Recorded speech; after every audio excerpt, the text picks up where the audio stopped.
राजनीति विज्ञान के एमए फाइनल के विद्यार्थियों, आज मैं आपको 9th प्रश्न पत्र भारत में ग्रामीण और शहरी स्थानीय शासन के अंतर्गत बहुत ही महत्वपूर्ण विषय पंचायतों की कार्यप्रणाली के बारे में बताने जा रही हूँ। इसमें सर्वप्रथम हम पंचायतों की बैठकों के बारे में चर्चा करेंगे। इसमें पहली होती है साधारण बैठकें। इनकी संख्या अधिकतम निर्धारित नहीं की गई है, किंतु न्यूनतम बैठकों की संख्या का उल्लेख करते हुए कहा गया 15 दिन में कम से कम एक बैठक बुलाया जाना आवश्यक है। दूसरा, विशेष बैठकें। पंचायत की कुल सदस्यों की संख्या में से कम 1/3 सदस्य लिखित रूप में निवेदन करें तो सरपंच द्वारा ऐसे निवेदन प्राप्ति के 15 दिन की अवधि में विशेष बैठक भी बुलाई जा सकती है। बैठक बुलाने का अधिकार यदि हम देखें तो सरपंच का होता है। यदि सरपंच पंचायत की विशेष बैठक बुलाने में असफल हो तो उप सरपंच या उसकी अनुपस्थिति में सक्षम अधिकारी इसके पश्चात किसी भी दिन बैठक बुला सकता है तथा सचिव के द्वारा सदस्यों को नोटिस देने या ऐसी कार्यवाही की अपेक्षा कर सकता है जो बैठक बुलाने के लिए आवश्यक है, किंतु यह अवधि 15 दिन से अधिक नहीं होनी चाहिए। बैठकों की प्रक्रिया पर चर्चा करें तो पहला है बैठक का नोटिस। पंचायत की प्रत्येक बैठक हेतु नोटिस दिया जाना आवश्यक है। दूसरा, गणपूर्ति। पंचायत की बैठकों की वैधानिकता हेतु कुल सदस्य संख्या के 1/3 सदस्यों की उपस्थिति आवश्यक है। तीसरा, बैठकों की अध्यक्षता।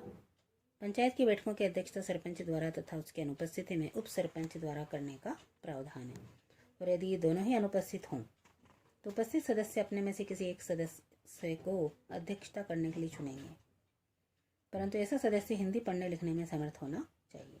चौथा, बैठकों की कार्यवाही का अभिलेखन।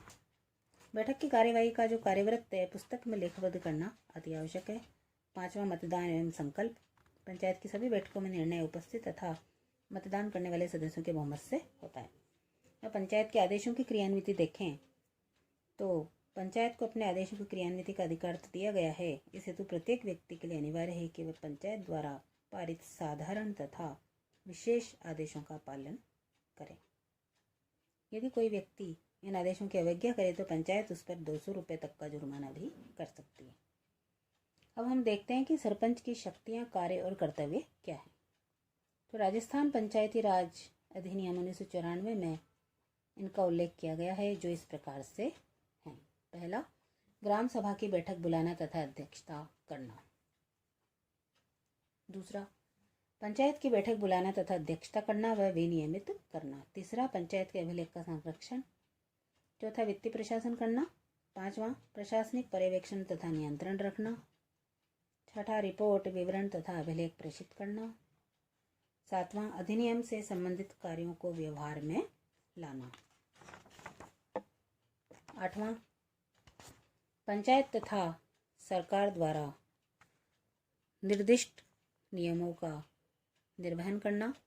सरपंच को ऐसी शक्तियों का प्रयोग, कर्तव्यों का पालन तथा कार्यों का निर्वहन करना होगा जो समय समय पर अधिनियम या उसके अधीन बनाए गए नियमों के अंतर्गत राज्य सरकार द्वारा उसे सौंपे जाएं अथवा पंचायत संकल्प पारित करके सरपंच को सौंपें।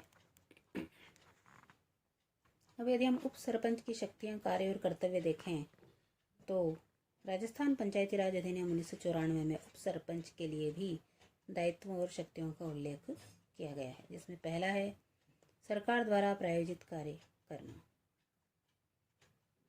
दूसरा, सरपंच की अनुपस्थिति में उसकी समस्त शक्तियों का प्रयोग एवं कार्यों का संपादन करना। तीसरा, पंचायत द्वारा प्रस्तावित तथा राज्य सरकार द्वारा निर्देशित शक्तियों का प्रयोग करना। तो इस प्रकार से सरपंच और उप सरपंच की शक्तियां, कार्य और कर्तव्य इस अधिनियम में बताए गए हैं। धन्यवाद।